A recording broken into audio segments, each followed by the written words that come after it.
The message came from nowhere, crackling through the vast communication networks that connected thousands of worlds across the galaxy. It was weak, primitive, transmitted on radio waves that most civilized species had abandoned centuries ago. The signal originated from a small yellow star in an unremarkable corner of space, from the third planet in a system the galactic charts labeled simply as Sol 3.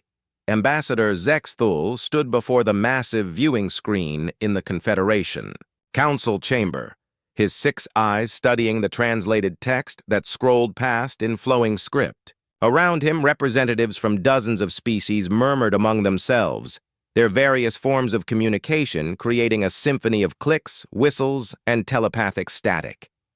To the Galactic Confederation, the message began in what the translation computers had identified as the dominant language of the sender species. We are the people of Earth, representing the unified governments of humanity. We have recently achieved interstellar communication capabilities and wish to establish peaceful, diplomatic relations with your organization. We come in friendship, seeking knowledge and offering the same in return. A ripple of amusement passed through the chamber. Several of the smaller species chittered openly, while the massive hegemon delegates simply rumbled with what passed for laughter among their kind. Zexthul himself felt his mandibles twitch in what his species considered a smile. Peaceful diplomatic relations, repeated Counselor Vrakath, her crystalline form chiming with each word. How quaint! Another primitive species believes they can simply ask to join the Confederation. Zexthul gestured for silence with one of his 4 arms. The message continued, and he wanted to hear all of it. The humans, as they called themselves, went on to describe their world, their recently unified government, and their desire to contribute to what they termed the greater galactic community. They offered gifts of mathematical knowledge, artistic works, and scientific discoveries. They even included coordinates for their home world and invited a diplomatic mission to visit them. Mathematical knowledge, scoffed Admiral Kesrak, his scales shifting to display patterns of contempt. From a species that has not even achieved faster-than-light travel. What could they possibly know that we do not? The analysis reports appeared on Zexthul's personal display. Sol 3, the planet these humans called Earth, was a single world harboring approximately 8 billion individuals of their species. They had achieved atomic energy and basic spaceflight, putting them at classification level 7th on the Confederation development scale.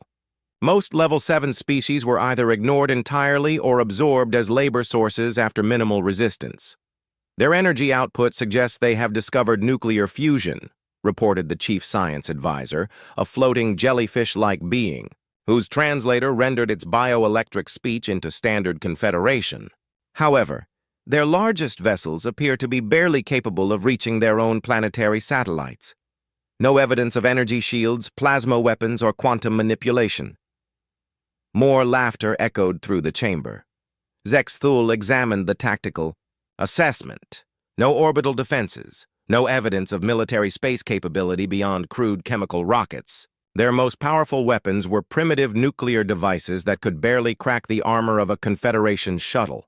They request an exchange of ambassadors, Zexthul announced, his voice carrying easily through the chamber's acoustics. They offer to receive our delegation with what they call full diplomatic honors and hope to establish trade agreements and mutual defense pacts. The last phrase sent several species into renewed fits of amusement. Mutual defense pacts with a single world species that could not even protect their own orbital space. High Counselor Yethnan, the ancient leader of the Confederation, raised one of her many tentacles for attention. Her species had been among the first to achieve interstellar travel, and her personal age was measured in millennia. When she spoke, the entire chamber fell silent. This request amuses the Council, she said, her words carrying the weight of absolute authority. However, the Confederation has always maintained that even the most primitive species deserve consideration. We shall send a diplomatic mission to this Earth. She paused, and Zexthul could see the calculation in her ancient eyes. Of course, we must also assess their potential value to the Confederation. Their population numbers suggest they could provide adequate labor for our mining operations in the outer systems. Their home world may contain resources worthy of exploitation. The decision was unanimous, as Zexthul had expected. The Confederation would dispatch a diplomatic vessel to Sol 3, but not for the reasons the humans hoped. They would assess the species for potential integration as a client state, or, more likely, as a protectorate whose resources and population could be efficiently managed. Ambassador Zexthul, High Counselor Yethnon continued, you will lead this mission. Take the Ascendant Glory and a suitable diplomatic party. Inform these humans of the Confederation's generous offer of protection and guidance. If they prove cooperative, we may allow them to retain some level of self-governance. If not, she did not need to finish the sentence. Everyone in the chamber understood the fate of species that refused Confederation generosity. As the council session ended and the various species began filing out of the chamber, Zexthul reviewed the mission parameters on his personal communicator. The Ascendant Glory was a mid-sized vessel, well-armed but designed for diplomatic functions. Its crew of 300 included representatives from a dozen different Confederation species, each selected for their expertise in dealing with primitive civilizations. The ship's captain, a veteran named Korthan from the militaristic Kralex species, appeared on his display screen. Ambassador, we can depart within 6 standard cycles. The journey to Sol 3 will take approximately 20 days at standard cruise speed. Excellent, Zexthul replied.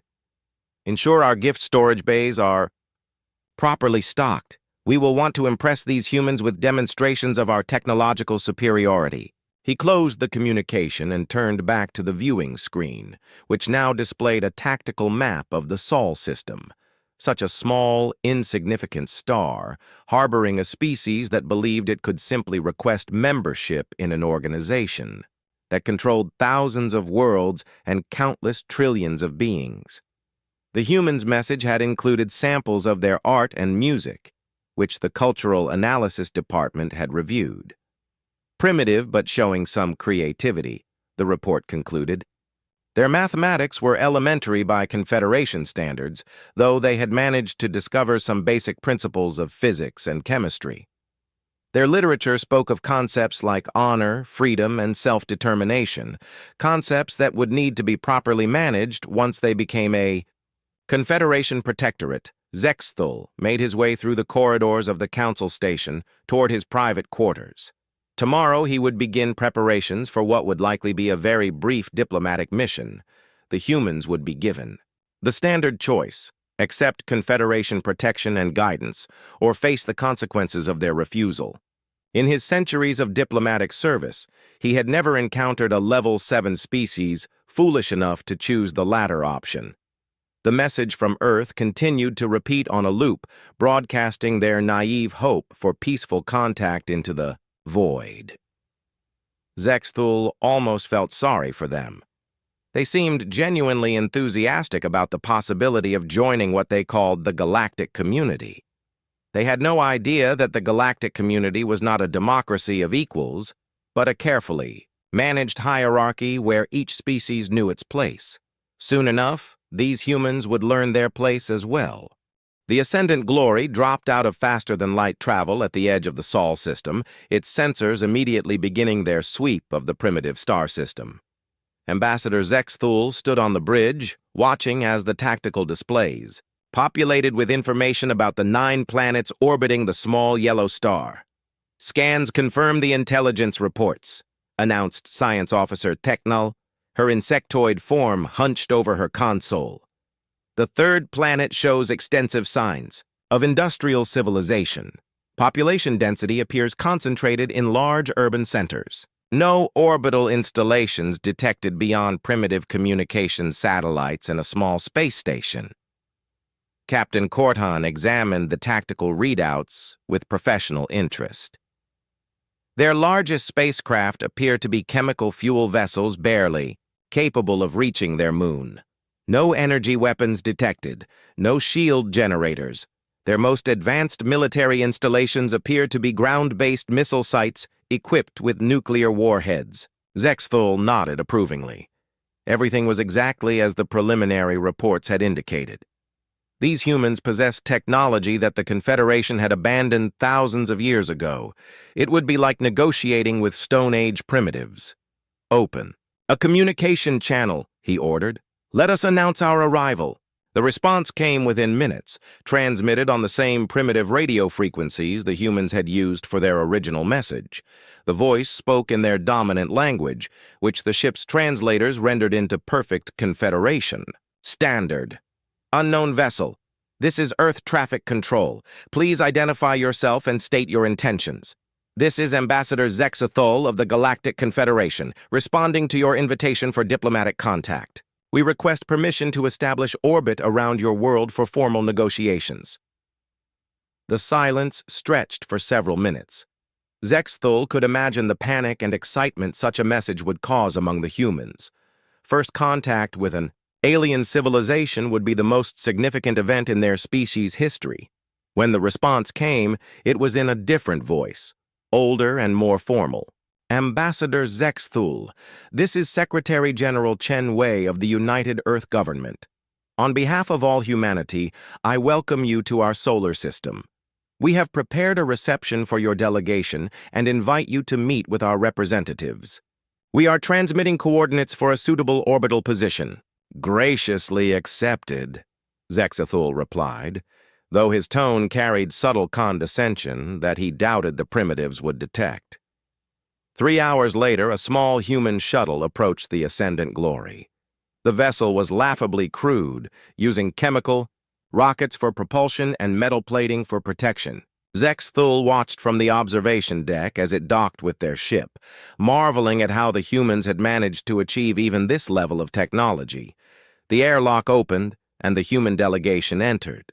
Zexthul had seen images of the species in the preliminary files, but seeing them in person was still amusing.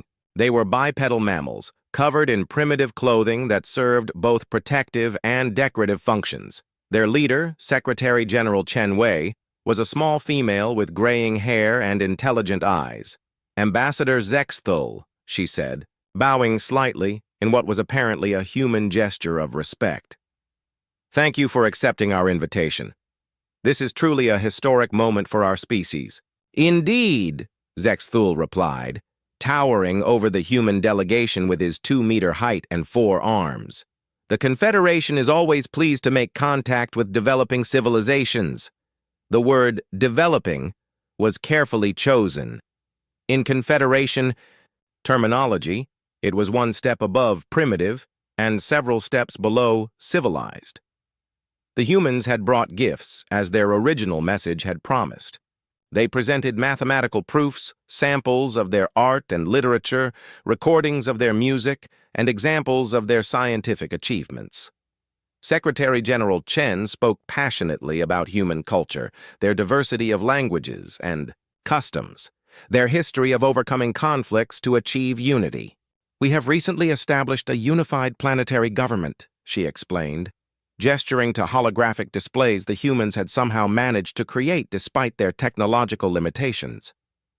For the first time in our history, all nations of Earth speak with one voice. We believe this positions us to be productive members of the galactic community. The alien delegation exchanged glances that the humans likely could not interpret. Cultural Officer Vexith, whose species communicated primarily through color changes in their skin, was practically glowing with amusement.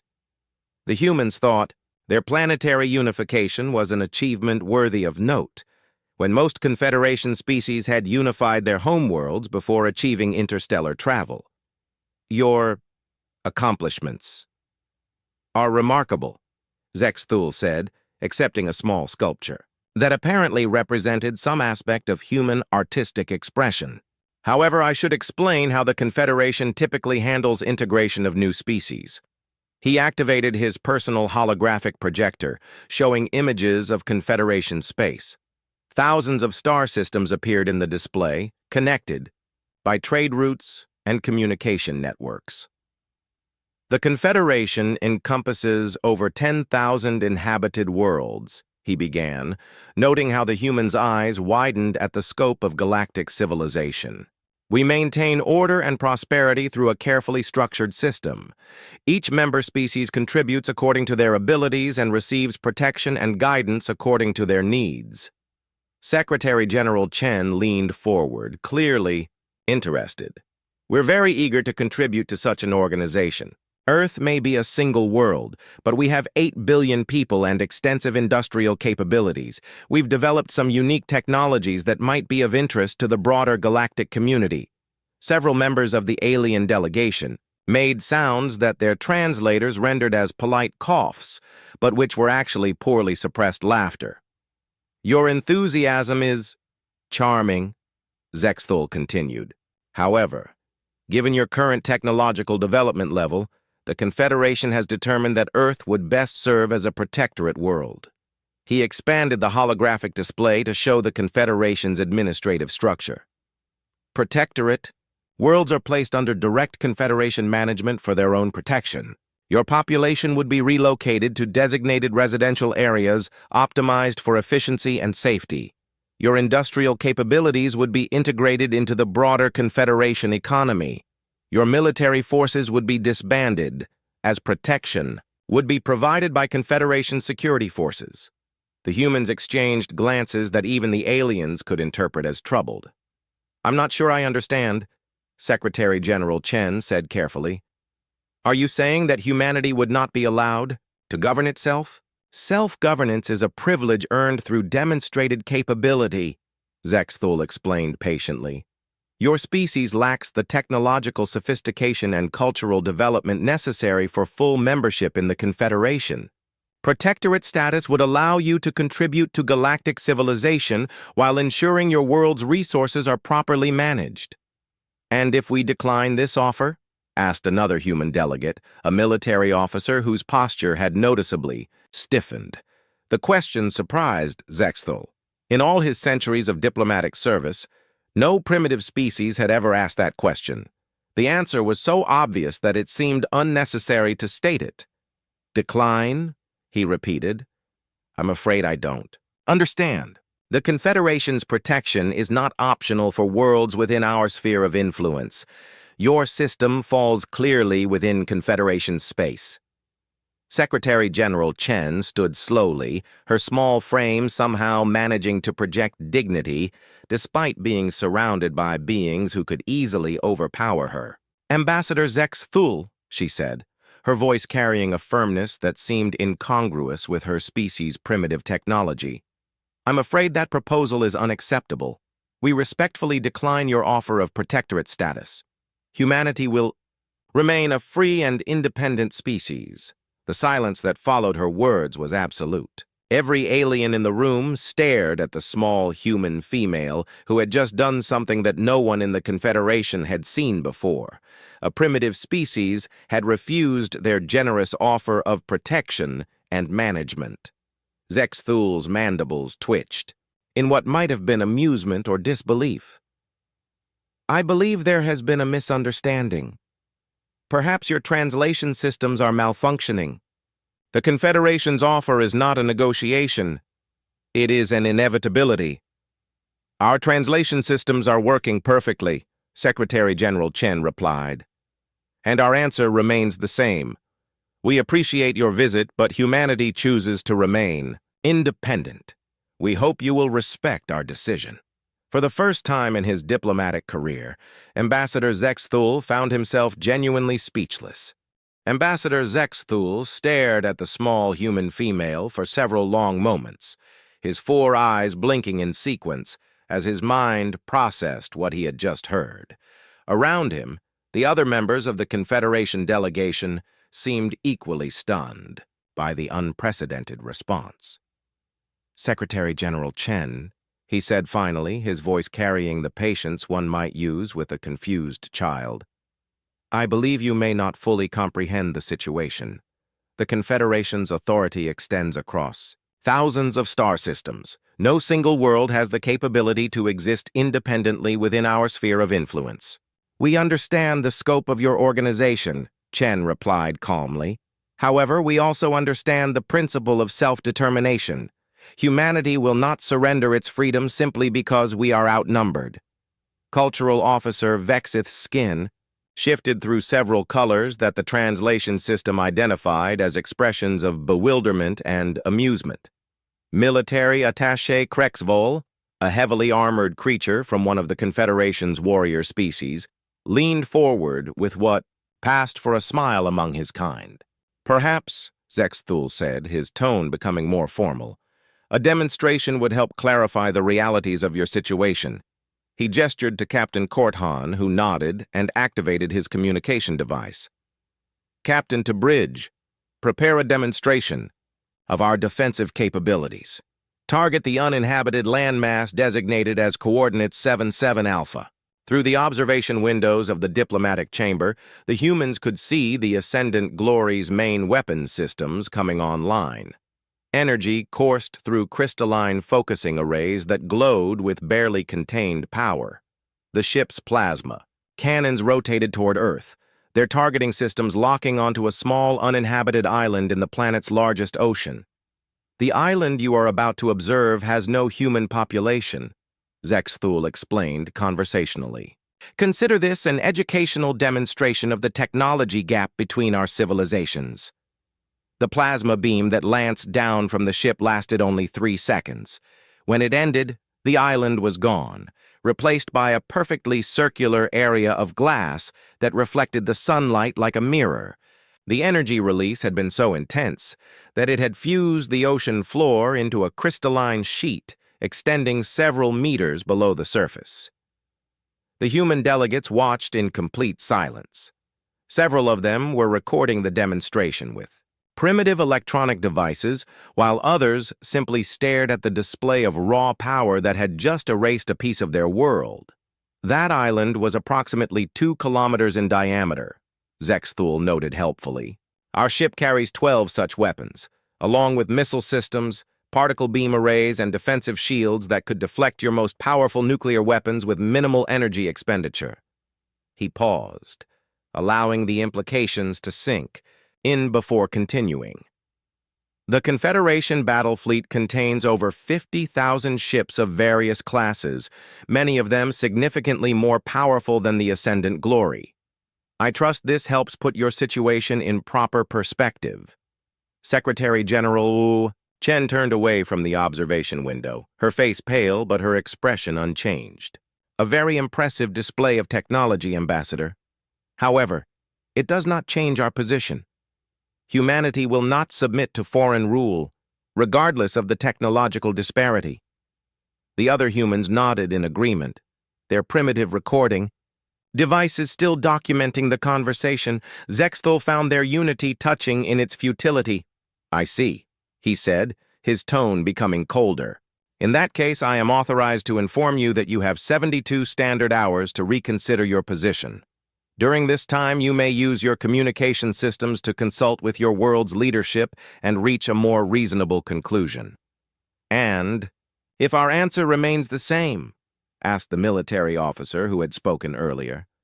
"Then the Confederation will be forced to take more direct action to ensure galactic security," Zexthul replied. "I would prefer not to detail what such action might entail." The human delegation was escorted back to their shuttle without further ceremony. As their crewed vessel departed for Earth's surface, Zexthul made his way to the bridge to observe their homeworld's response to the demonstration. "Interesting species," commented Captain Korthan, watching the tactical displays that monitored Earth's communications networks. "Most primitives would have surrendered immediately after witnessing our firepower." "Indeed," Zexthul agreed. "However, their bravery will not protect them from the consequences of their foolishness. Have you detected any signs of military mobilization?" "Some unusual activity," Science Officer Theknal reported.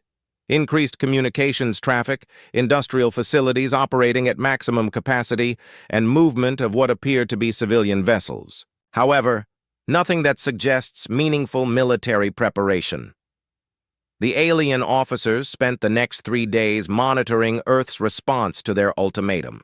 The humans' communication networks buzzed with activity, and their news broadcasts covered the alien contact extensively. Most interesting to the Confederation observers was the apparent unity of the human response. Despite representing hundreds of different political entities, they seemed universally committed to their leadership's decision to refuse protectorate status. Their primitive nationalism appears to extend to their entire species, observed Cultural Officer Vexith. Fascinating, though ultimately irrelevant. On the third day, Zexthul received a message from Confederation High Command.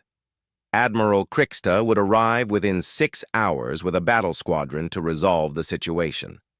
The Admiral was a veteran of dozens of planetary pacification campaigns and had never failed to bring a resistant world into compliance. As the deadline approached, Earth transmitted a final response.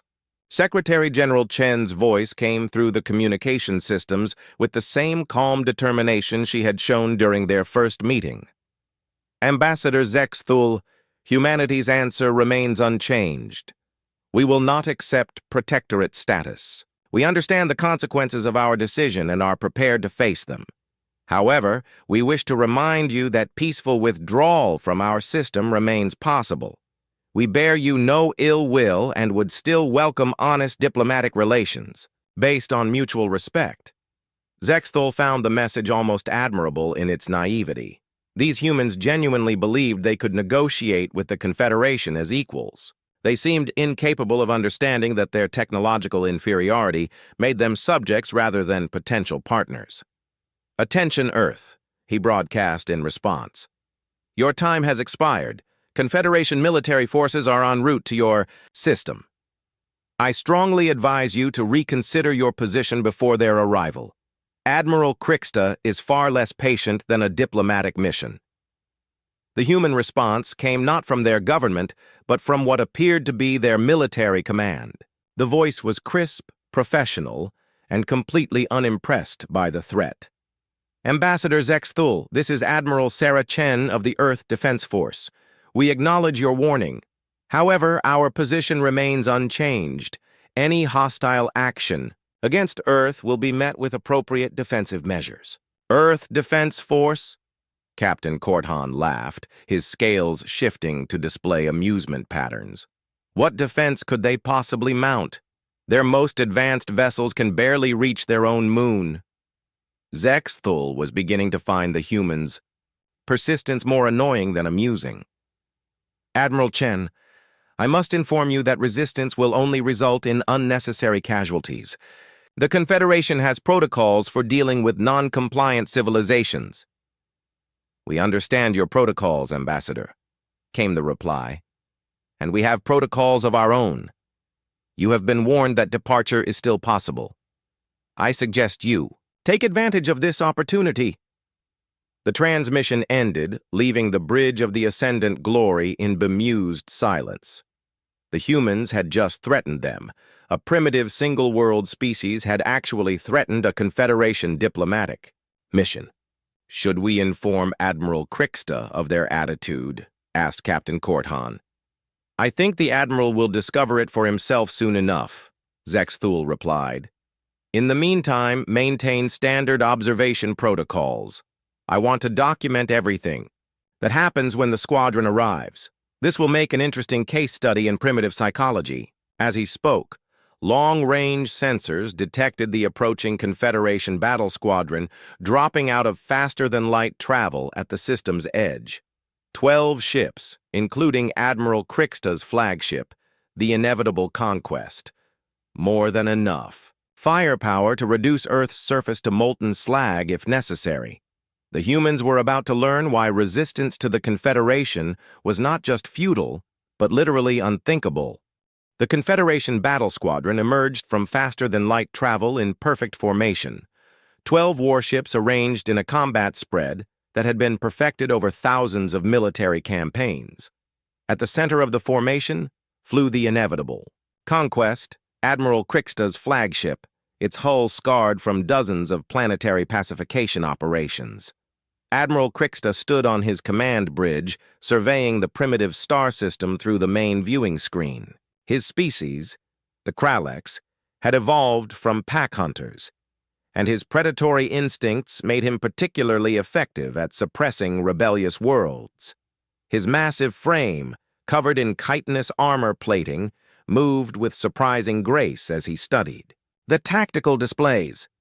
"Report," he commanded, his voice carrying the authority of someone who had never failed to complete a mission. "System scan complete, Admiral," responded his tactical officer. "Single inhabited world, third planet from the star. Population approximately 8 billion. No orbital defenses detected. No fleet formations in system beyond the diplomatic vessel. Ascendant glory. What about their military capabilities? Primitive nuclear weapons, chemical fuel rockets, and basic industrial infrastructure. Their most advanced combat vehicles appear to be atmospheric aircraft using jet propulsion. No energy weapons, no shield technology, no faster-than-light. Capability. Admiral Crixta's mandibles clicked in satisfaction. Another routine operation. His squadron could reduce this world to rubble in a matter of hours if necessary, though he preferred to achieve compliance through overwhelming displays of force rather than actual destruction. Dead populations produced no resources and served no useful purpose. "Open a channel to the diplomatic ship," he ordered. Ambassador Zextul's image appeared on the communication screen, his 4 arms gesturing in greeting. "Admiral Crixta, welcome to the Sol system. I trust your journey was uneventful." "Report on the situation, Ambassador." "The humans have refused protectorate status and shown remarkable resistance to reasonable negotiation. They claim they will defend themselves against Confederation authority." Admiral Crixta's laugh was a sound like grinding metal. "Defend themselves? With what? Our scans show no meaningful military capability." "Indeed. Their defiance appears to be based on some primitive concept of honor rather than rational assessment of their situation." "Understood. I will resolve this matter quickly. Has there been any change in their military posture since our arrival?" Zextul consulted his displays. "Some unusual communications activity and movement of civilian vessels. However, nothing that suggests meaningful military preparation. They appear to be evacuating some population centers, which shows they understand the seriousness of their situation even if they refuse to surrender." Admiral Crixta nodded and closed the communication. He turned to his weapons officer, a veteran of dozens of similar campaigns. "Prepare a demonstration strike. Target their largest military installation. Keep it small. We want to encourage surrender, not genocide." The squadron moved into attack formation, approaching Earth with the deliberate precision of an organization that had conquered thousands of worlds. Their energy signatures blazed across every sensor on the planet below, announcing their presence to anyone with even primitive detection equipment. "Scanning Earth's communication networks," reported the intelligence officer. "Massive surge in their information systems. They're broadcasting news of our arrival across their entire planet." "Let them watch," Admiral Crixta said. "Fear can be as effective as force in encouraging compliance." He activated the general communication system, broadcasting on all frequencies that the humans used for their primitive radio networks. "People of Earth, this is Admiral Crixta of the Confederation Navy. Your government has refused the generous offer of protectorate status. You now have one final opportunity to surrender before we demonstrate the futility of resistance." The Bai response came not from the planet's surface, but from somewhere much closer.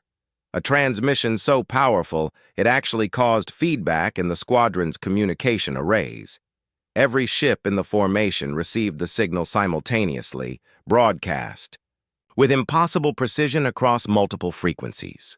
"Confederation forces, this is Admiral Sarah Chen of the Earth Defense Force. You are trespassing in sovereign human space. Withdraw immediately or face the consequences." Admiral Crixta stared at his communication officer in disbelief. "Source of that transmission?" "Unknown, sir. The signal appears to be coming from everywhere. Multiple transmission points throughout the system." "That's impossible. Our scans show no significant installations beyond the planet itself.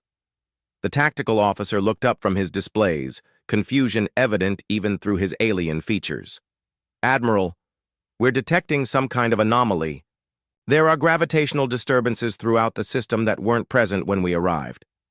Specify. Mass concentrations that don't correspond to any visible objects. They're small but widespread, as if... He paused, consulting his instruments. Again. Sir, it's as if there are large objects throughout the system that our sensors cannot detect. Admiral Crixta felt the first stirring of unease. In all his campaigns against primitive worlds, he had never encountered anything like this. Intensify all scans. I want to know what we're dealing with. The response came not from his sensors, but from Admiral Chen's voice, returning with the same impossible clarity. Admiral Crixta, you seem confused. Allow me to clarify the situation. As she spoke, space around the Confederation squadron began to shimmer. What had appeared to be empty voids started to shift and flow like liquid metal. Stealth fields flickered and died, revealing shapes that had been hidden from their sensors. You came here expecting to find a primitive world defended by chemical rockets and nuclear weapons? Admiral Chen continued, her voice now clearly originating from directly in front of the squadron. You were correct about our technology level when you first detected us.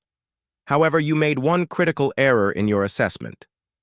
The largest stealth field collapsed, revealing something that made Admiral Crixta's predatory instincts scream warnings. A massive structure materialized directly ahead of his flagship, so large that his tactical computers initially classified it as a small moon.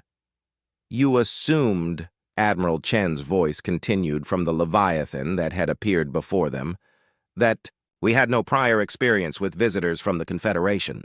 The human ship, if it could be called a ship, was unlike anything in Admiral Crixta's experience. It was clearly artificial, constructed from metals and composites, but its design followed no known engineering principles. Parts of its hull appeared to be grown rather than built, with organic curves that suggested biotechnology. Other sections showed the angular efficiency of advanced manufacturing techniques. Tactical analysis, Admiral Crixta commanded, his voice steady despite the growing dread in his chest. Sir, the object measures approximately 12 kilometers in length. Mass readings are off our scales. Energy output. The tactical officer paused, recalibrating his instruments. Sir, the energy output from that vessel exceeds our entire squadron's power generation by a factor of 50. That's impossible. No single world species could construct such a vessel. Admiral Chen's response carried a note of amusement. Admiral, you're thinking like a species that developed independently. We had help. More stealth fields collapsed throughout the system. Smaller vessels appeared around each of the Confederation ships, sleek fighters that moved with impossible grace through space. Defense platforms materialized near Earth's orbit, their weapon arrays tracking the squadron with mechanical precision. Hidden shipyards became visible near the system's outer planets, clearly in the process of constructing more vessels. 3 years ago, Admiral Chen explained, the first Confederation expedition arrived in our system. An exploration vessel that had suffered navigation failures and was desperately seeking resources. We helped them repair their ship, gave them supplies, and sent them on their way with samples of our art and culture as gifts. Admiral Crixta's blood went cold. 3 years ago, the exploration ship Wandering Star had been reported lost with all hands. There had been no distress signals, no trace of wreckage. In return for our assistance, Admiral Chen continued, they provided us with detailed information about Confederation technology, military doctrine, and territorial expansion patterns. We learned that your organization does not recognize the sovereignty of single-world species. We learned that you were coming.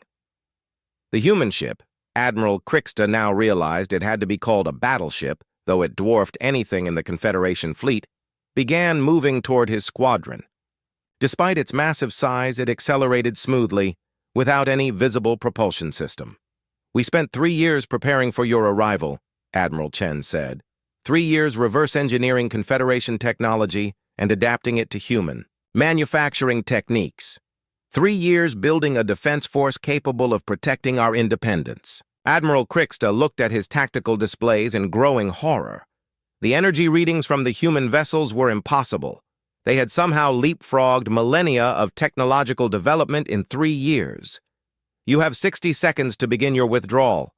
Admiral Chen's voice. Admiral Kriksta stared at the impossible vessel hanging in space before his squadron, his predator instincts warring with military training that had never prepared him for a situation like this. The human battleship was so large that his flagship could have fit inside its main gun barrel with room to spare. The gravitational distortions it created were affecting his navigation systems, and the energy readings were beyond anything his instruments could properly measure. "Admiral," his tactical officer reported, voice tight with barely controlled panic, "we're detecting weapon systems across the entire surface of that vessel. Plasma cannons, particle beam arrays, and, sir, there are weapon types our computers cannot identify." "Classification?" Kriksta demanded, though he already knew the answer would be meaningless. "Unknown, sir. The technology appears to be a hybrid of Confederation systems and something else entirely. Our databases have no reference for these configurations." On the communication screen, Ambassador Zexthal's image flickered with static. The diplomatic vessel was clearly struggling with the electromagnetic interference generated by the human ships. "Admiral, this is impossible. Our intelligence reports indicated a primitive civilization with no space-based military capability." "Your intelligence was 3 years out of date," Admiral Kriksta replied grimly. He opened a channel to Admiral Chen. "Admiral Chen, I am prepared to discuss terms for our withdrawal." "There are no terms to discuss," came the immediate reply. "You will leave our system now, or we will remove you. The choice is yours." Admiral Kriksta looked at his tactical displays, searching for any advantage his squadron might possess. His ships were among the most advanced in the Confederation fleet, veterans of dozens of successful campaigns, but they were facing something that defied all conventional understanding of technological development. "Sir," his intelligence officer called out, "we're receiving detailed scans of our vessels. Every ship in the squadron is being analyzed by their sensor systems." "How detailed?" "Complete structural analysis, weapon system identification, shield frequency mapping." "Sir, they know more about our ships than our own engineers do." The implications were terrifying. If the humans could scan Confederation vessels with such precision, they could also target them with devastating accuracy. Admiral Kriksta realized that his squadron was not just outgunned, they were completely defenseless. "Admiral," Admiral Chen's voice returned, "your vessels are impressive examples of Confederation engineering. The inevitable conquest is particularly well designed. Those plasma cannons could probably crack a small moon given enough time." The casual assessment of his flagship's capabilities sent chills through Admiral Kriksta's scaled hide. The humans were discussing his weapons as if they were toys. "However," Admiral Chen continued, "I should point out that our main gun has an effective range of approximately 6 astronomical units and carries enough firepower to sterilize a planet's surface in a single shot. Your shields would stop it for roughly 3 microseconds. To demonstrate her point, one of the smaller weapon arrays on the human battleship briefly activated. The energy beam lanced past Admiral Kriksta's flagship, missing by several kilometers, but still causing his ship's shields to flare from the peripheral energy discharge. The beam continued into space, striking an asteroid in the system's outer reaches and converting it to superheated plasma in an instant. "That was our point defense system," Admiral Chen noted helpfully. "Designed for destroying incoming missiles and small attack craft." Admiral Kriksta's weapons officer looked up from his console, his face pale. "Sir, That single shot carried more energy than our main batteries combined, and they have hundreds of similar weapons across their hull. The Admiral finally understood the true scope of his predicament. The humans had not just built a larger ship, they had fundamentally advanced beyond Confederation technology. Somehow, in 3 years, they had achieved what it had taken his civilization millennia to develop. How? He transmitted, his voice carrying genuine bewilderment. How did you accomplish this in such a short time? The same way humanity has always accomplished the impossible, Admiral Chen replied. We adapted. When we learned about the Confederation's expansion patterns, we realized we had 2 choices, submit or evolve. We chose evolution. Images appeared on Admiral Crixta's screens, transmitted from the human vessel. They showed massive construction facilities hidden throughout the Sol system, automated shipyards that built components in space, and industrial complexes that had been concealed beneath the surfaces of airless moons. We had advantages you couldn't have anticipated, Admiral Chen continued. First, we had complete technical specifications of your technology, provided by your own people. Second, we had something you don't, 8 billion individuals all working toward the same goal. Third, we had motivation you cannot understand, the absolute refusal to surrender our freedom. More images flowed across the communication link. Human workers and automated systems laboring around the clock, converting entire asteroids into raw materials, building the hidden fleet that now surrounded the Confederation squadron. We built this ship in 72 hours, Admiral Chen revealed. From the moment your ambassador delivered his ultimatum to the moment you arrived, we were constructing the UES Indomitable. Every industrial facility on Earth and throughout our system worked continuously to complete it in time. Admiral Crixta's mind reeled. Building a ship of this magnitude in 72 hours should have been physically impossible, even with advanced nanotechnology. The coordination required, the resource management, the sheer scale of the operation. Your species, he said slowly, is not what our intelligence reports indicated. No, Admiral Chen agreed. We're not. You see, Admiral, you made the same mistake that every aggressive civilization makes. You assumed that technological superiority equals invincibility. You forgot that technology is just tools, and tools are only as effective as the minds that wield them. The human battleship began moving again, its massive bulk accelerating with impossible smoothness. As it moved, more ships became visible, dozens, of smaller vessels that had been hidden in its shadow, each one carrying enough firepower to threaten a Confederation cruiser. You have 30 seconds to begin your withdrawal, Admiral Chen announced. I suggest you use them wisely. Admiral Crixta looked around his bridge at officers who had served with him through dozens of successful campaigns. For the first time in his career, he was going to retreat from a single-world species. The humiliation would end his military service, but that was preferable to ending his life. All ships, he commanded, his voice steady despite the circumstances. Begin withdrawal. To jump coordinates. Maximum acceleration. The Confederation squadron turned away from Earth, their engines straining to reach safe jumping distance as quickly as possible. Behind them, the human fleet maintained formation, but did not pursue. Admiral Crixta, came Admiral Chen's final transmission. The Confederation is welcome to return to our system at any time, for trade negotiations, cultural exchange, or peaceful diplomatic relations. We bear you no ill will, and we understand you were following orders. She paused, and when she continued, her voice carried the weight of absolute certainty. However, if you return with hostile intent, you will discover that the Indomitable was only the beginning. We've learned your technology now, Admiral. We've improved upon it. And we've built a fleet that makes this demonstration look modest by comparison.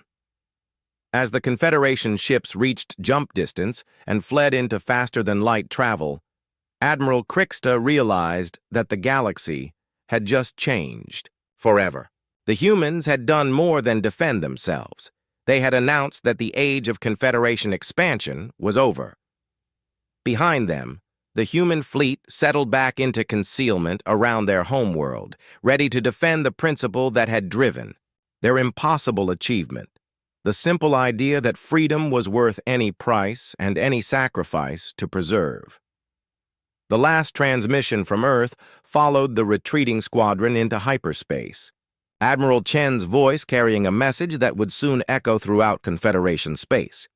The next time anyone suggests that diplomacy is weakness, remind them that we tried diplomacy first. We prefer it to the alternatives. The stars looked different from the observation deck of the USS Intrepid. Captain Ethan Wright stood with his hands clasped behind his back, his eyes fixed on the vast emptiness of space. 50 years of human expansion throughout the solar system had changed humanity. They were no longer confined to Earth. Now colonies thrived on Mars, mining operations dotted the asteroid belt, and research stations orbited the outer planets. "Captain, you need to see this," said Lieutenant Olivia Martinez, her voice tight with tension. She handed him a data pad showing unusual energy readings at the edge of the solar system. "Get Admiral Pearson on the line," Wright ordered, "and call Dr. Collins to the bridge." Within an hour, the USS Intrepid's command center buzzed with activity. Admiral Frank Pearson's face filled the main screen, his expression grave. "The objects are slowing down, sir," Martinez reported. "They're not asteroids or any natural phenomenon we've ever recorded." Dr. Maya Collins rushed onto the bridge, her dark hair pulled back in a hasty ponytail. As Earth's leading xenobiologist and first contact specialist, she had trained for this moment her entire career. Yet nothing could truly prepare humanity for what was about to happen. 7 vessels, Martinez continued. Massive ones, larger than anything we've ever built. "They're not hiding," Wright noted. "They want to be seen." The alien ships glided into the solar system with impossible grace for their size. They positioned themselves in a formation that could not be mistaken for anything but deliberate. A message to humanity. We are here, we are organized, and we are powerful. When the communication came, it was in perfect English. People of Earth.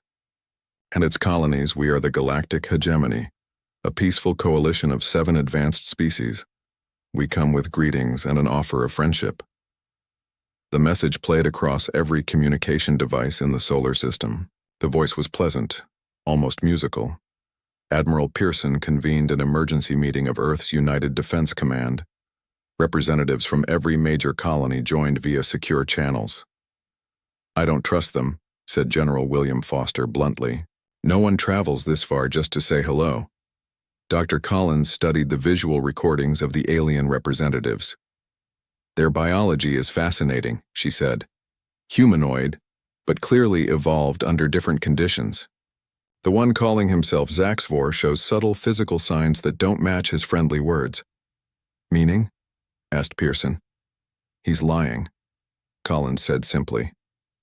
"Or at least, not telling the whole truth." Captain Wright frowned. "Why would an advanced civilization need anything from us?" The question hung in the air unanswered. The first meeting took place on neutral ground, an orbital platform between Earth and Mars. Captain Wright stood beside Dr. Collins as Earth's welcoming committee. The alien ship docked with precision that spoke of advanced technology. Zaxvor emerged first, tall and slender with pale blue skin that seemed to shimmer under the lights. His 4 eyes blinked in sequence rather than together. Behind him came 2 others of different species, one with scaled skin and another that seemed almost crystalline in structure. "Captain Wright," Zaxvor said, extending a 3-fingered hand. "We are pleased to meet humanity face to face." Wright shook the offered hand. "Welcome to the Sol system." The diplomatic exchange was polite but guarded. The alien spoke of trade, cultural exchange, and technological sharing. They mentioned their hegemony's long history of bringing less developed civilizations into their fold. Later, in private, Dr. Collins shared her observations with Wright and Admiral Pearson. "They're scanning everything," she said. "Their eyes move differently than ours, but I could tell they were assessing our weapons, our technology, even our physical capabilities. Did you notice how they dismissed our fusion drives? Wright added, as if they were amused by children's toys. Over the next weeks, more hegemony ships arrived. They requested permission to visit Earth and the colonies. They spoke of friendship, but positioned their vessels near major defense installations. Admiral Pearson grew increasingly concerned. "They're mapping our defenses," he told the United Defense Command. "I'm ordering covert military preparations, nothing aggressive, but I want us ready." The breaking point came during a diplomatic dinner aboard the USS Intrepid. Zaxfor, slightly affected by Earth wine, spoke more freely than before. "Your civilization has such potential," he said to Dr. Collins. "Under proper guidance, humans could become a valuable member of the hegemony within just a few generations." "And what exactly does membership entail?" she asked carefully. "Protection, direction, purpose." Zaxfor smiled, showing teeth too perfect to be natural. "In exchange for reasonable access to your resources, of course, and acceptance of hegemony governance in certain matters." Dr. Collins maintained her professional smile, but her eyes met Captain Wright's across the room. The message was clear. Their suspicions were confirmed. That night, Admiral Pearson received a transmission from one of their deep space intelligence operatives. The agent had infiltrated hegemony communications and discovered disturbing information. 12 other species had been welcomed into the hegemony over the past century. None remained truly independent. "They call it gentle acquisition," the agent reported. "First comes diplomatic pressure, then economic dependence, and finally military occupation if necessary. But it always ends the same, with complete subjugation." The next morning, Earth's representatives delayed signing any agreements, citing the need for further study. The hegemony ambassadors maintained their pleasant demeanor, but something cold entered their eyes. As Zaxfor returned to his ship, he activated a private communication channel to his superiors. "The humans are proving slightly more cautious than anticipated," he reported, "but they remain docile and technologically inferior. Their defenses are primitive, their weapons laughable. The largest colony has fewer than 50,000 inhabitants." The voice that responded was deep and resonant. "Is acquisition still recommended?" "Absolutely," Zaxfor replied. "This system is rich in resources, and the humans will make adequate workers. Their resistance would be insignificant. Earth will be a simple acquisition. Proceed as planned, then." Captain Wright stood again at the observation window of the USS Intrepid, watching the hegemony ships in orbit around Earth. He didn't know what the aliens were saying to each other, but he knew what humanity's answer would be. They had faced challenges before: disease, war, climate disaster, and had survived. They would face this challenge too. "Captain," Lieutenant Martinez called from behind him. "Admiral Pearson has issued alert status for all ships and colonies. We're to prepare for possible hostile action." Wright nodded without turning. "Send word to Luna Base. Tell Dr. Carter to activate Project Harbinger." "Yes, sir," Martinez replied. "Do you think they'll really attack us?" Now Wright did turn, his face resolute in the dim light of the bridge. "They think we're weak, Lieutenant. Throughout human history, that's always been a dangerous mistake." 3 months passed since first contact with the galactic hegemony. The tension grew with each passing day. On Earth's moon, inside the heavily guarded Luna Base, Dr. Sam Carter worked without rest. His laboratory was filled with strange equipment, half human technology, half something else entirely. "How much longer?"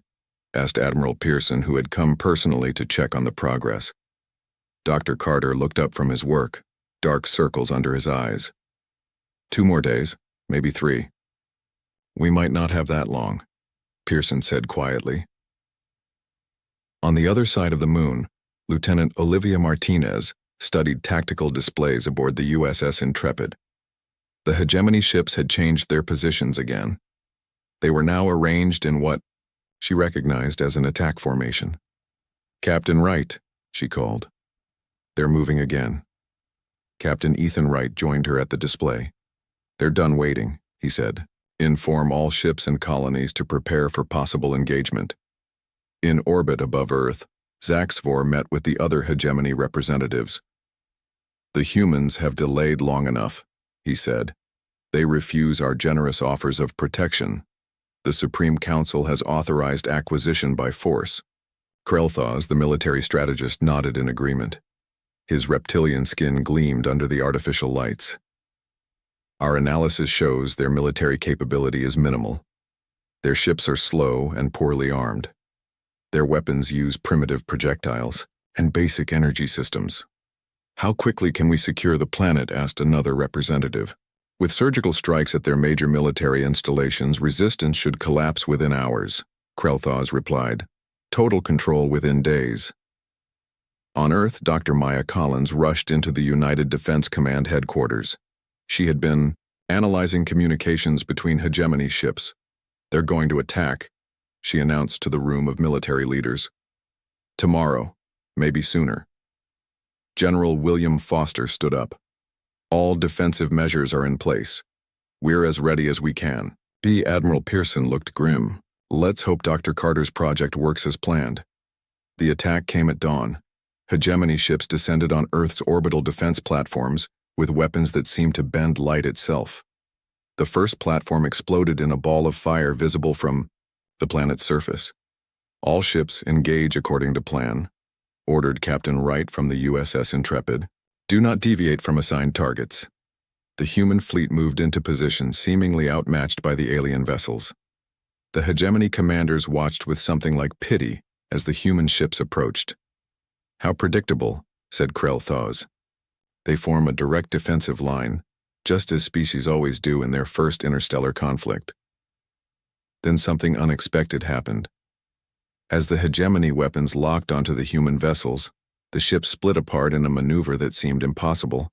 For their size, what looked like single ships were actually clusters of smaller craft, moving with perfect coordination. What is this? Demanded Krelthos, as his targeting system struggled to adjust.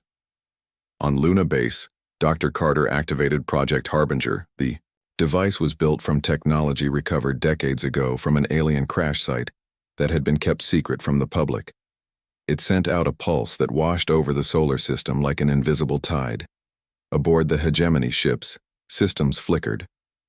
Their advanced shields weakened for just 30 seconds, but it was enough. Lieutenant Martinez watched her tactical display with fierce concentration. Shield disruption confirmed. All ships, fire now. Human vessels fired weapons that were far more advanced than the hegemony had believed possible. The primitive projectiles contained cores of exotic materials that pierced the weakened alien shields. 3 hegemony vessels suffered critical damage in the first exchange. The others pulled back, regrouping in shock. Impossible, Krelthos sputtered. Their technology cannot be this advanced. Zaxvor's face hardened. We underestimated them. But we still have superior numbers and firepower. Launch the second wave. The battle raged across Earth's orbit. Human casualties were heavy, but the aliens found themselves in a fight they hadn't expected. Commander Alex Ramsey led a team of special forces in ships too small to track properly. They slipped through the chaos of battle and attached themselves to the hull of a hegemony vessel. Cutting through now, Ramsey reported, as his team burned through the alien ship's outer skin. The human soldiers fought their way to the bridge. The hegemony crew, unused to direct combat, fell quickly. Within 20 minutes, Ramsey's team had control of the ship. Vessel secured, he reported to Captain Wright. We're downloading their systems now. The hegemony commanders, realizing what had happened, ordered an immediate retreat. Their remaining ships pulled back to the edge of the solar system. In the aftermath, Admiral Pearson met with Earth's leaders. The mood was somber, despite their unexpected success. We won this battle, Pearson said, but their full fleet will return. This was just a small force. How did we do it?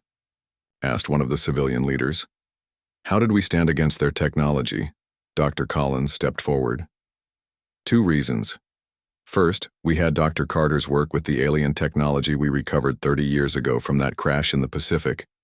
We've been studying it in secret, preparing for this possibility. And second? Asked another leader. They don't understand how we fight, said Captain Wright. They expected us to follow standard military doctrine as they know it, but humans have fought each other for thousands of years. We've developed strategies they've never seen before. On the captured hegemony ship, Lieutenant Martinez found something interesting in their communications. They're confused, she told Wright. Listen to this. The recording played Krell-Thaz's voice speaking to what must be his superiors. These humans don't fight like a civilization that's never faced interstellar war. They fight like they've been waiting for us. In the days that followed, Dr. Carter and his team worked continuously to understand the captured hegemony technology. The Special Forces teams trained to operate the alien vessel. Earth prepared for the bigger battle that everyone knew was coming. We need to be ready, Admiral Pearson told his commanders. The next time they won't underestimate us. On the main hegemony ship at the edge of the solar system, Krell-Thaz studied the battle recordings with growing concern. These humans were not like other species the hegemony had conquered. They adapted quickly, fought fiercely, and seemed to understand warfare on a level that should have been impossible for their development stage. We need reinforcements, he told Zaxivor. Not just ships, but our best warriors. Zaxivor nodded slowly. The Supreme Council has already dispatched the Third Fleet. They will arrive in 8 Earth days. Will it be enough? Krell-Thaz wondered, more to himself than to his companion. Neither of them said what both were thinking. For the first time in the hegemony's long history of conquest, there was doubt. 8 days passed quickly. Earth used every minute to prepare. In cities across the planet, civilians moved into underground shelters. On the Moon and Mars, colonies went into lockdown. The captured alien ship provided valuable information, but not enough time to fully understand hegemony technology. Jack Nelson was just a mining engineer before the invasion. Now he stood in a workshop filled with equipment that had been built for digging ore, not fighting wars. This might actually work, he muttered as he made final adjustments to what had once been a drilling machine. The device now housed parts from 3 different mining tools, plus components that hadn't existed until Jack designed them last week. A military officer watched from the doorway. We need 50 more by tomorrow. Jack wiped sweat from his forehead. You'll have them. All across Earth, people like Jack adapted everyday tools into weapons of war. Fishing boats carried sensors. Farm equipment was rebuilt into anti-aircraft. Guns. This was not how the hegemony expected war to work. In a secure facility beneath Denver, Dr. Laura Wilson interviewed the few hegemony crew members who had been captured alive. As a psychologist, she sought to understand how they thought. Your species fight strangely, said Vex Mara, a captured hegemony captain with skin like polished copper. You don't follow proper battle formations. What would proper formations, asked Dr. Wilson. Direct engagement, honorable confrontation of forces, replied Vex Mara. Not this. Scattering and hiding and striking from shadows. Dr. Wilson made notes. The aliens had no concept of guerrilla warfare. This was valuable information. When the Third Fleet arrived, it came with overwhelming force. Over 100 hegemony ships filled Earth's skies. Their message was simple: surrender or be destroyed. Earth's answer came in the form of General William Foster activating the planet's new defense network. Thousands of small unmanned drones launched from hidden locations. They weren't powerful enough to destroy the alien ships, but they confused hegemony sensors and targeting systems. Begin the invasion, ordered the hegemony commander. Secure their major cities and government centers. Alien troops landed in New York, Beijing, London, Moscow, and 20 other major cities. They expected to find panicked humans surrendering in the streets. Instead, they found empty buildings and deadly traps. In New York, Commander Alex Ramsey led a resistance group that struck at alien patrols and then disappeared into underground tunnels before reinforcements arrived.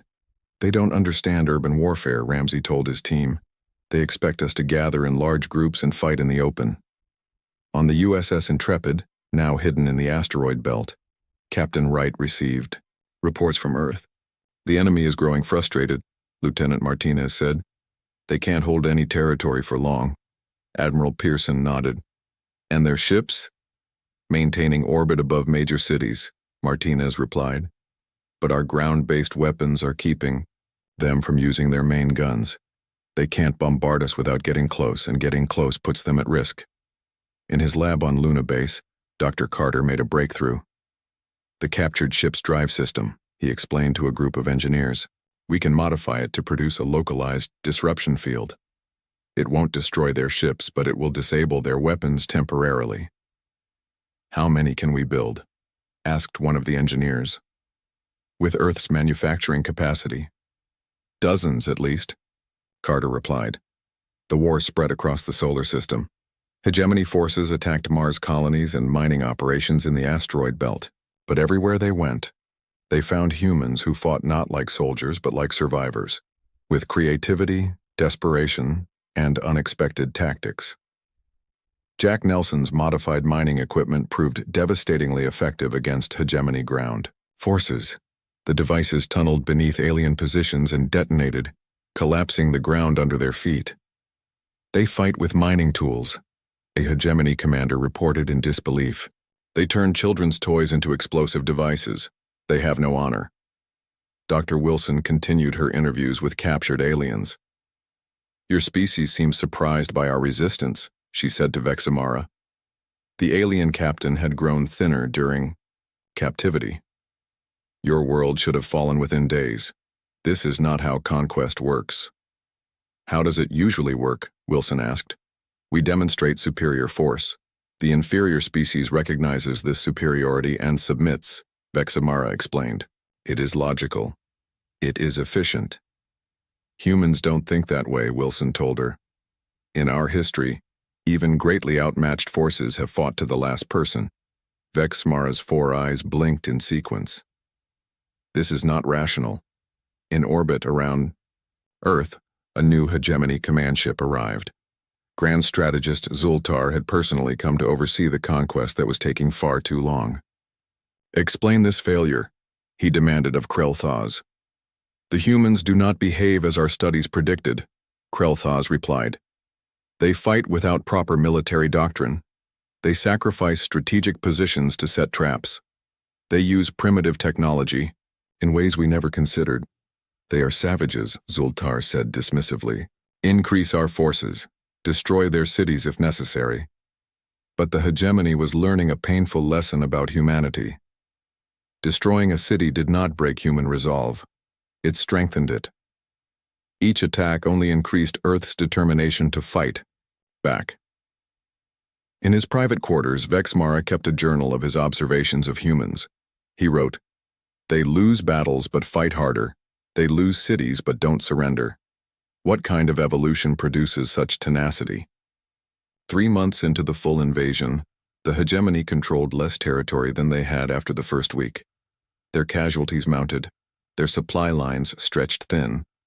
On Luna Base, Dr. Carter's team completed the first batch of disruption field generators. Earth's remaining ships were equipped with the devices, as were the captured hegemony vessels that human crews had learned to pilot. We're ready for a counterattack, Admiral Pearson told Earth's unified command. For the first time, we can take the fight to them. Captain Wright studied the battle plans. This is risky. If we commit our reserves and fail, we won't fail, said Lieutenant Martinez with fierce certainty. We've studied their tactics for months. They're predictable. They don't adapt. The counterattack began at dawn. Earth forces struck hegemony fleet positions with perfect coordination. The disruption fields worked even better than expected, leaving alien ships defenseless for crucial minutes. Commander Ramsey led boarding parties onto 3 hegemony command ships. The aliens fought bravely, but were unprepared for close combat, with humans who had been fighting for their homes for months. By day's end, 7 major hegemony vessels had been captured or destroyed. The rest retreated to higher orbits beyond the range of Earth's new weapons. In his command center, Grand Strategist Zultar faced a situation his species had never encountered in thousands of years of conquest. We are losing, he said simply, to his officers. Against a species that only recently achieved space travel. What shall we do? Asked Krel'Thas. Zultar's answer was cold. Request permission from the Supreme Council to use extinction-level weapons. These humans are too dangerous to be allowed to exist. News of the hegemony's request for extinction-level weapons reached Earth through an unlikely source. A small hegemony scout ship approached the USS Intrepid with shields down and weapons offline. "They're broadcasting on all frequencies," Lieutenant Martinez reported to Captain Wright. It's a warning." The message came from a junior officer aboard Zultar's command ship. The alien, calling itself Nexval, had witnessed the request for planet-killing weapons and could not stand by while an entire species was wiped out. Captain Wright immediately relayed the information to Admiral Pearson and Earth's Unified Command. They had days, perhaps hours, before the Supreme Council's response. "We need to strike now," General Foster urged, "before these weapons arrive." In the war room beneath what remained of Washington, D.C., Director Patricia Kelly of Earth's Intelligence Division presented a daring plan. "We've identified the hegemony's main communication relay in this sector," she said, pointing to a location on a star map. "If we can capture it intact, we can intercept their commands and feed them false information."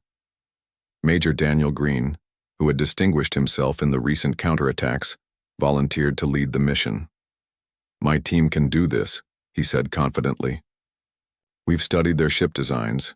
We know how to move undetected."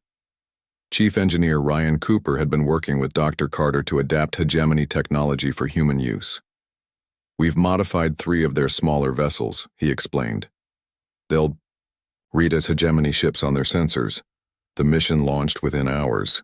Major Green and his team, disguised in hegemony environmental suits taken from captured ships, approached the relay station in stolen vessels.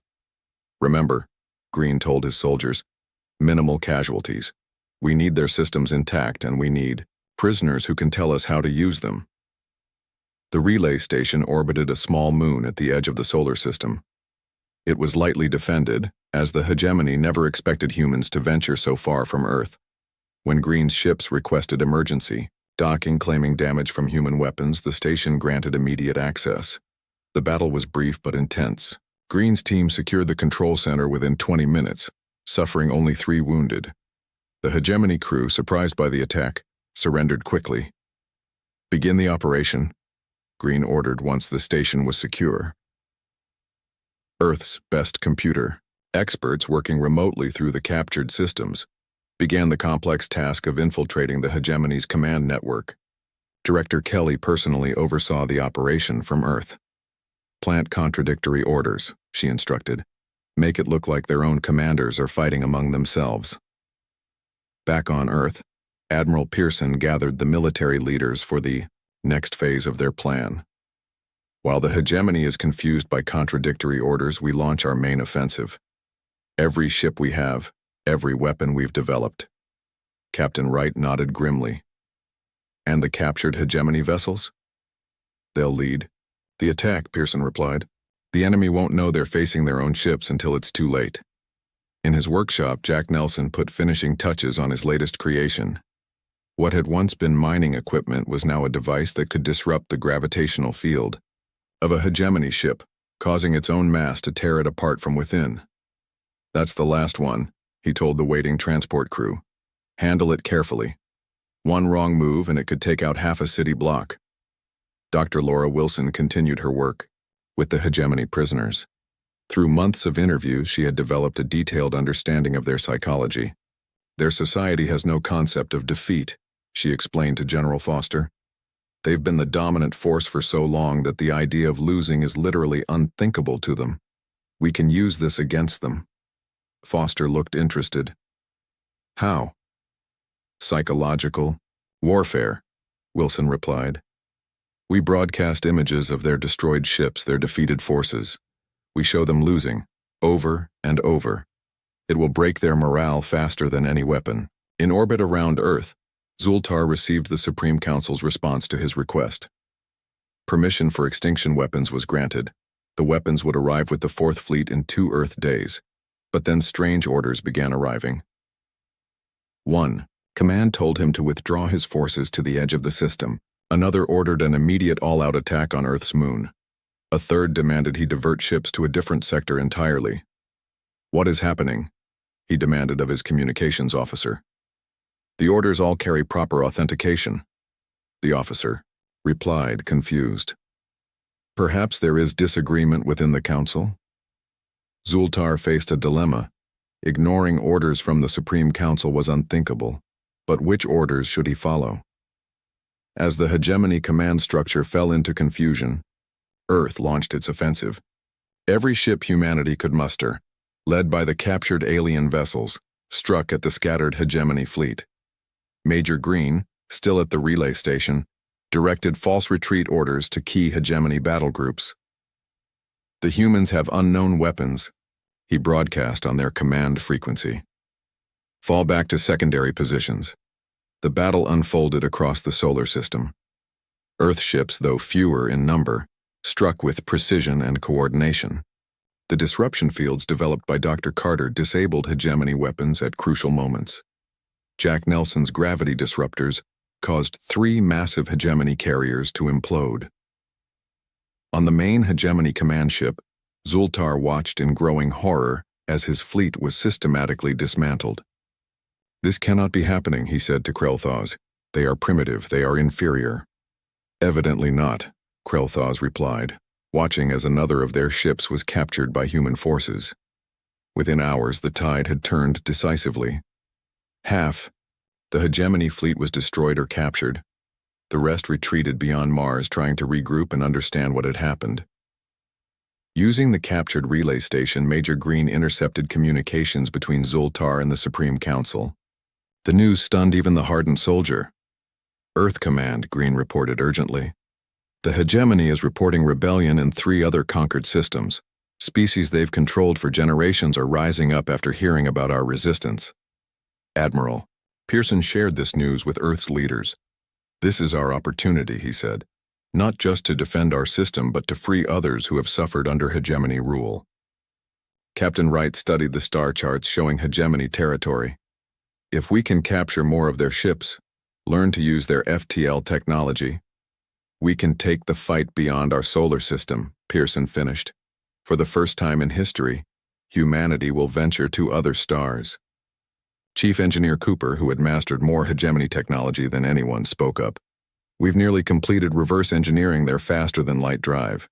With the new ships we've captured, we could build a fleet capable of reaching nearby stars within months."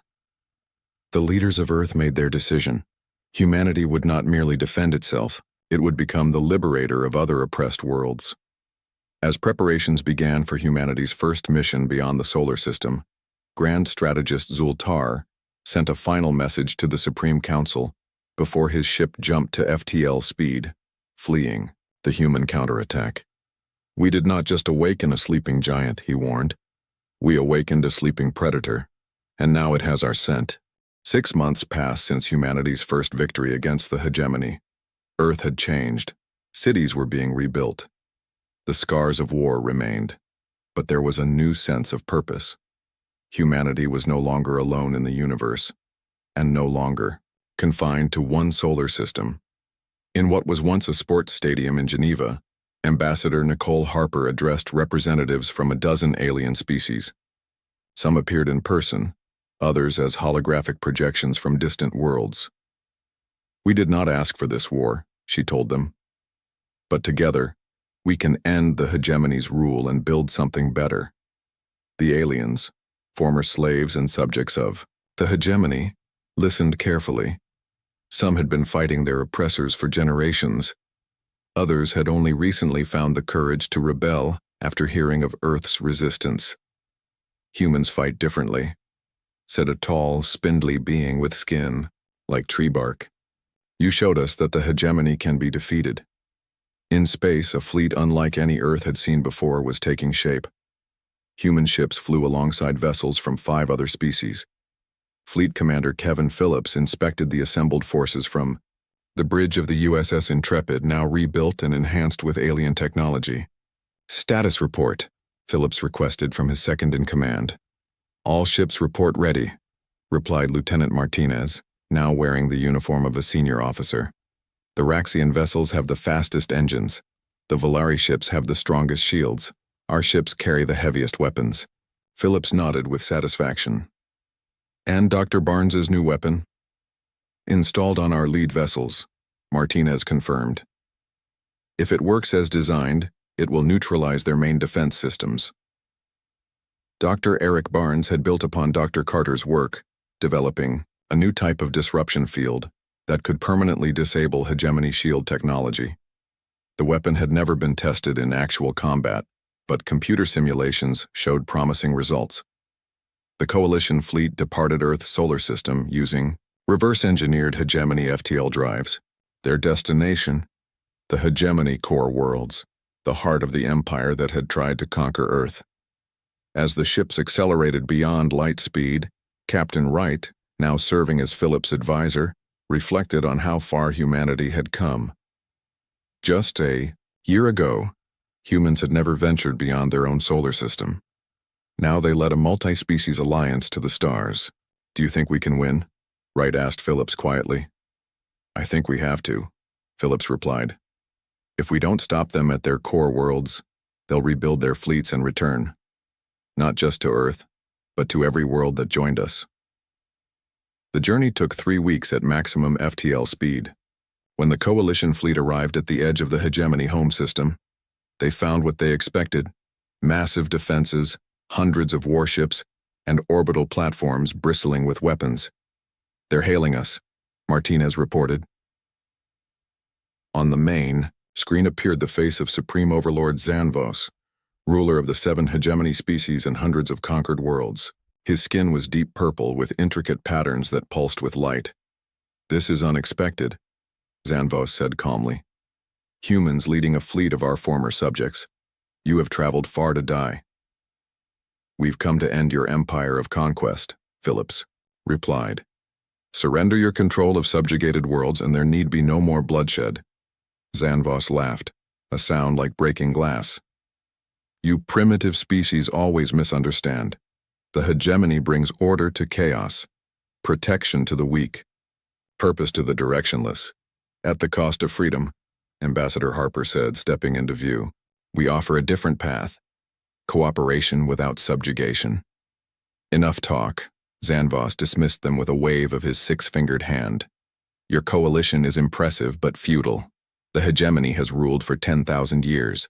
We will rule for 10,000 more. The transmission ended. Moments later, the hegemony fleet began to move. All ships battle formation, ordered Phillips. Remember the plan. Focus fire on their command vessels. The battle that followed was the largest in known galactic history. The hegemony had numbers and established positions. The coalition had surprise and desperation. Dr. Barnes's weapon was deployed in the first attack run. It worked even better than predicted. The disruptor waves washed over the hegemony's premier defense platforms, leaving them vulnerable to conventional weapons. First line of defenses breached, reported Martinez. Their ships are regrouping. The hegemony commanders had never faced a serious threat to their homeworlds. Their tactics were textbook, predictable, exactly what Phillips had counted on. The coalition forces executed complex maneuvers derived from ancient Earth military texts. Sun Tzu's Art of War, Clausewitz's On War. Battle strategies that the hegemony with its long history of easy conquests had never needed to develop. They're falling back to their inner defense line, Martinez noted after several hours of fighting. We've destroyed 30% of their fleet. And our losses? Asked Wright. 22%, she replied grimly. Still within acceptable parameters, but we can't maintain this exchange rate for long. The battle stretched into its second day. Both sides took heavy losses. 3 coalition species lost their flagships. A hegemony supercarrier was reduced to drifting debris. In the midst of the chaos, a small strike team led by Commander Ramsey boarded the hegemony's central command station. They fought their way to the main communication hub, where they uploaded a virus developed by Earth's best programmers and enhanced by alien allies. The virus spread through the hegemony network, displaying evidence of atrocities committed against subjugated worlds over thousands of years. The truth, long hidden from the common citizens of the hegemony homeworlds, was suddenly impossible to ignore.